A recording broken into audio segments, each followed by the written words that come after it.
Buenas, y ojo porque tenemos noticia. Tenía pensado hacer otro vídeo de Crimson Desert, pero ya lo subiré otra tarde, ¿vale? Vamos a seguir teniendo contenido de este juego, pero sin embargo, hemos tenido una última hora y es la confirmación de los requisitos mínimos, intermedios y máximos para el videojuego, tanto en videoconsolas, donde más dudas se tenía, y también por supuesto en el mundo del PC, donde la cosa más o menos estaba bien detallada, pero ahora tenemos todos y cada uno de los datos oficiales, así que vamos a repasarlos por encima.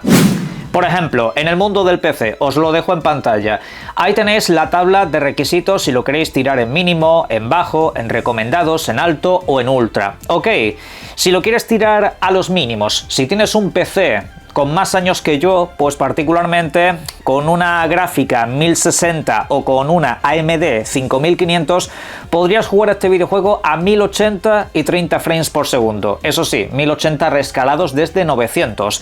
Si quieres irte ya a los requisitos recomendados para jugar al videojuego en una experiencia fluida, para jugarlo pues a unos 1080p o 60 frames por segundo o a 4K y 30 frames por segundo, te tendrías que ir a una 2080 de Nvidia y con AMD pues a una 6700 aproximadamente. Esto pues estaría siendo algo relativamente asequible, ¿vale? Son gráficas con años a sus espaldas y eso pues te permitiría jugar bien al videojuego, de una manera aceptable. Luego, si lo quisieras jugar a 4K, aquí es donde está la dificultad. Tendrías que irte a Ultra, ¿vale? Si quieres jugarlo a 4K 60, tendrías que irte pues a una gráfica 5070 o una AMD 9070, ¿vale? Luego en alto pues es algo más intermedio para jugar a 2K, que es a lo que se suele jugar en el mundo del PC, y 60 frames por segundo, con una 4070 o una 7700 de AMD te podría ir bien. Por lo demás, 16 GB de RAM en todo. Se nota que este videojuego se ha trabajado mucho para PC, porque nos han dado una amplitud de gamas y de posibilidades bastante interesantes. Y ahora también vamos a ir con otro tipo de PC, que son las plataformas portátiles estas que han salido. Pero antes vamos a ir con lo que realmente nos genera dudas a unos cuantos. ¿Cómo va a funcionar en videoconsolas? Pues mirad, en primer lugar vamos a ver la PlayStation 5 básica y también la Xbox Series X. Los datos son los mismos para las dos. Tendremos tres modos a elegir: modo rendimiento, modo balanceado y modo calidad, ¿vale? El modo rendimiento funciona con una resolución de 1080. Parece que estable, parece que una resolución que no debería de tener problemas. Eso sí, para aplicar los 60 frames por segundo, estaríamos hablando de que habría que utilizar ciertas tecnologías para que estuvieran completamente estables, ¿vale? También incluso se habla de utilizar el VRR para ir incluso por encima de 60 frames por segundo. Es decir, aquí en cierto modo parece que hay trabajo con tecnologías complementarias, pero es eso, de base no, tendrías que aplicar alguna de estas tecnologías con tu televisión o lo que correspondiese. Bien, luego lo que es el modo balanceado habla de que puede llegar a una resolución 4K rescalada desde 1280p y utilizando FSR3. Esto es un poco rebuscado. En realidad el modo balanceado es para jugar un poco más de 30 frames por segundo, pero tampoco llegando a los 60 y teniendo pues una resolución un poco más alta. Pero bueno, está bien que pongan modos intermedios. Todo esto iría con Ray Tracing en bajo.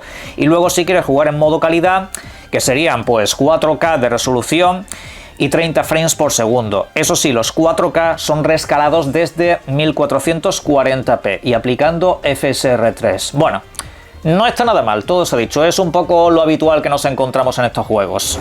Luego tendríamos la Xbox Series S, que es precisamente la consola por la que más me habéis preguntado con diferencia de cara a este videojuego.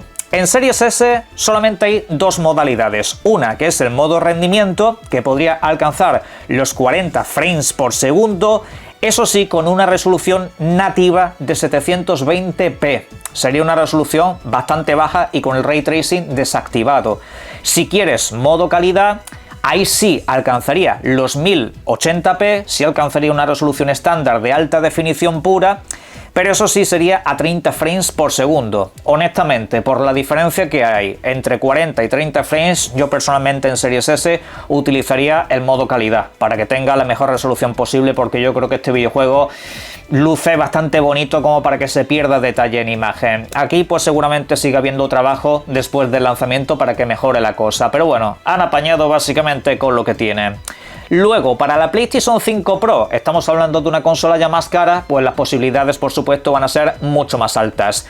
Con PlayStation 5 Pro tendremos modo rendimiento, que utilizará 4K rescalado desde 1080 a 60 frames por segundo y Ray Tracing en alto, ojo aquí, Luego tendremos un modo balance que tendría 4K rescalado desde 1440p y 40 frames por segundo, puede superar los 48 utilizando VRR. Y luego a partir de ahí tendríamos el modo calidad, que serían 4K finos, es decir, sería 4K sin rescalar, 4K nativos, y 30 frames por segundo con el Ray Tracing en Ultra. Esto es lo que te ofrecería la PlayStation 5 Pro. Casi todo enfocado en más calidad de imagen que en que los frames por segundo superen esos 60 de objetivo. Parece que las consolas en ese aspecto están pues un poco más limitadas y la PlayStation 5 Pro pues obviamente tiene sus tecnologías propias. Y a ver, también hay que decir que esas tecnologías propias de PlayStation quizás sí te podrían permitir llegar a más de 60 frames por segundo, ¿vale? Aunque ese dato creo que te lo tiene que aportar Sony PlayStation. Ahora vamos con otro detalle bastante peculiar, y es que han dado especificaciones para jugar en la ROG Xbox Ali, sí, en esa plataforma portátil. Eso aplica también para otras plataformas similares como la Legion Go o también incluso la ROG Ali normal, ¿vale?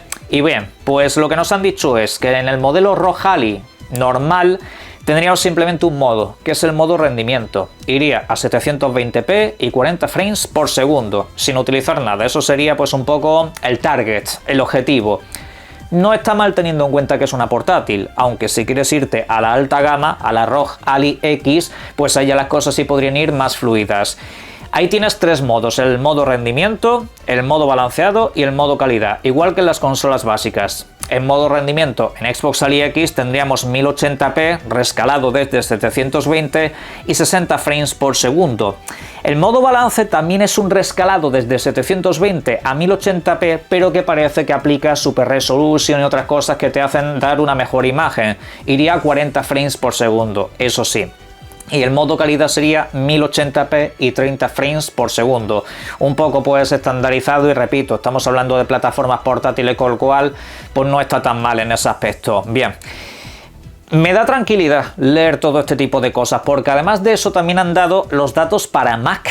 Sí, para los ordenadores de Apple, por si alguien los utiliza también para videojuegos, no es tan común, pero también se han molestado en crear unas especificaciones y son pues bastante positivas en general. También te permiten variaciones entre 720, 1080, 2K, 4K, 60 frames, vamos, te permiten un poco de todo. La verdad que se han molestado mucho en trabajar múltiples versiones. Y debo decir que esto a mí me trae bastante tranquilidad, porque es un videojuego muy denso de contenido. Y ya hicimos un vídeo donde hablábamos de lo difícil que es manejar gráficamente este videojuego, particularmente porque es un videojuego bastante tocho en múltiples aspectos. Es un videojuego complicado en líneas generales. Es un videojuego que abarca no solamente cantidad de contenido, sino que además es de calidad.